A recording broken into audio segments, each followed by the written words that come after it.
Ali Mehmeti, sepse ndonjëherë kthehen dhe në autogol. Është shumë kollaj ta diskutosh kur je i qetë nga ky aspekt, zoti Korçi. Patjetër që neve do mbajmë linjat tona politike dhe kjo s'diskutohet, por kjo neve duhet të kuptojmë një diçka. Ne jetojmë sot, do bëhet ca kohë që jetojmë në një komunitet friksuar. Jo ja them. Jo kam thënë dhe herë tjera. Nëse neve jemi në situata ku njerëzit që ne takojmë rrugë thonë kam frikë të vej një like në Facebook. Nëse nuk ndodh kjo tani. Mirë, pra mua më ndodh. Si ndodh juve, mua më ndodh. Dhe këto mund t'ja konfirmojmë që nuk mund bëjmë dot komente apo share sepse na shohin. Pra në perceptimi në konceptin e shëndetit mendor të komunitetit, perceptimi është i rëndësishëm, nuk ka termometër si ta masësh këtë. Është perceptimi, si e mendon tjetri. Kështu funksionon shteti mendor i komunitetit. Këto ju a them unë përgjithësi të plot. Dhe nëse ekziston kjo lloj fryme ku tjetri ka frikë se monitorohet deri tek like-u Facebookut, kjo është vështirësi patjetër e madhe e të gjithë shoqërisë. Nuk është justifikim, po themi situatën ku ne jetojmë. Kjo është e vërtetë. Qofse tjetri ndihet i monitoruar, qofse thotë që unë kam njerëz që më shohin, që më fotografojnë, qofse dhonat e mia i merr ka kushdo se i kemi dhe online sot gjitha. Dhe kapen gjitha. Si fitoi lideri i në Hungari për shembull? Përballë një autokrati 16 vjet që kontrollonte të gjitha sistemet. Pyetja shumë e mirë për ekspertët e gjeopolitikës ndërkombëtare. Unë nuk e quaj veten ta tillë. Unë mund të flas juve për Tiranën. Dhe nga ky aspekt këtu, neve kemi shumë të qartë se ku ndodhem.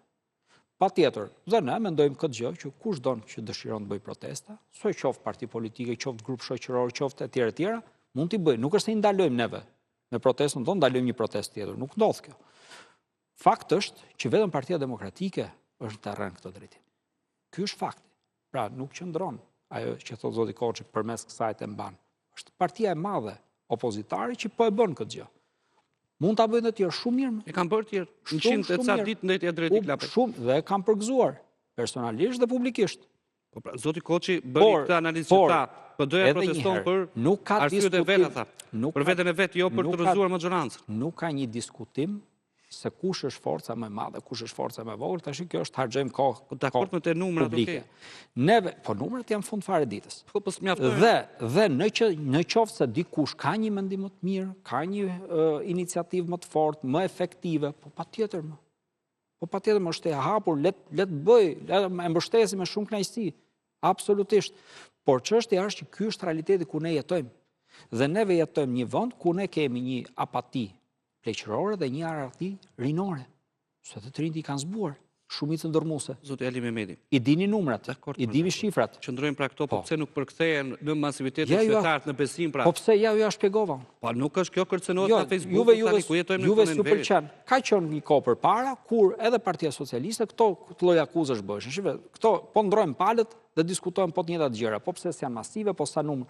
Nuk është kjo pjesa e rëndësishme. Kështu e mendoj unë. Ky është mendimi im. Pjesa e rëndësishme është për çfarë qëndrojmë ne dhe kundër kujt qëndrojmë ne. Kjo është pjesa e rëndësishme. Kundër vetes më sapo kuptoj. Jo kundër vetes. Ju keni parasysh një diçka. Doli më datë 12 mars, Edi Rama kërcënoi gjithë Partinë Socialiste për të mos heqë imunitetin diplomatik Belinda Ballukut. Apo jo? E mban ai koston politik. Hodhi poshtë të gjithë narrativën që kishte ngritur ai për Partinë Socialiste. Dhe me 82 vota, tha që ne kishim fasat këtë çështjen e drejtësisë, gjithashtu kishim dhe fasat të çështjes e marrëdhënieve ndërkombëtare, se u shprehën qartë ndërkombëtarët. Dhe po ju citoj, dhe nuk po shtoj asgjë nga vetja, po ju citoj ku thuhet që imuniteti diplomatik shërben për procese demokratike, nuk shërben si pengesë ndaj drejtësisë. Ky un po citoj, nuk i vura asnjë fjalë tjetër time. Ky është realiteti. Ne jetojmë këtë lloj vendi ku ndodhi kjo gjë pa precedente. Diçka ndodh, çfarë do të thotë tash që është precedenti i parë? Kjo tash çdo lloj kryeministri ja jep këtë lloj mundësie që të thotë vjedh se do mbrohesh, do të japi imunitet. Kur e ka bërë këtë gjë Edi Rama, nuk do arrestohesh, se qytetarët shohin masivisht tokë. Me të vërtetë e keni ju, e keni jetuar këtu gjatë shekullit të kaluar, e njihni Shqipërinë? E njihni Shqipërinë apo jo? E njohim Shqipërinë, të gjithë e njohim Shqipërinë. Ky është realiteti jon. Ju doni ta me kë doni me kë krahasuat ju me Hungarinë. Ka qenë perandoria Austro-Hungaria. Po 16 vjet pse ndajti është ngrit kundër komunizmit, ka bërë revolucion ndaj komunizmit Hungaria. Është po njëjta Hungari kjo. Nuk e kemi bërë. Që duroi 16 vjet. As kemi qenë perandori, tash themi realitetet. Ne jemi shqiptarë, njohim realitetin shqiptar. Dhe kjo është e vërteta. Prandaj nuk duhet ngatrohemi ne dhe të relativizojmë shtetet tjera. Ty jap një shtet tjetër, unë ty jap Serbinë. Pse merrni Hungarinë? Merr Bullgarinë për shembull. Jo, Bullgaria është shteti i Bashkimit Evropian. Jo, për një muaj harriti, ai krijoi parti dhe fitoi zgjedhjet. Edhe një herë, nuk marr shtet të Bashkimit Evropian, marr shtet jo të Bashkimit Evropian, sepse këtu jemi neve.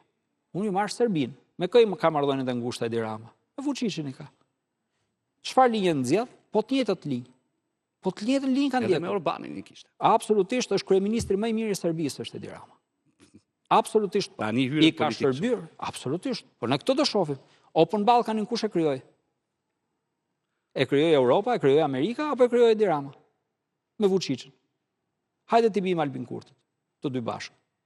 Jo pre. Okej, Koçi. Atëherë, ndjesë që ta përfundojmë. Patjetër, është detyrë edhe opozitës të mundi frikën, është detyrë edhe opozitës të frymëzojë, patjetër.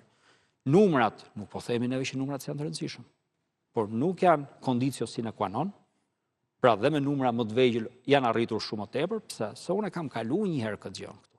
E kam kaluar me protestat e bashkisë. Nuk e kam për herë të parë këtë pjesë e numrave të vegjël ishin kaq, po ishin aq, po u bë kjo, po se ajo.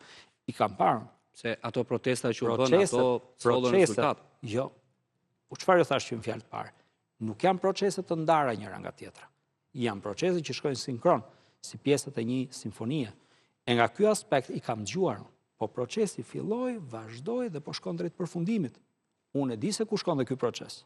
Patjetër, në ndërkohë do kemi këto lloj bisedash dhe janë të paevituara.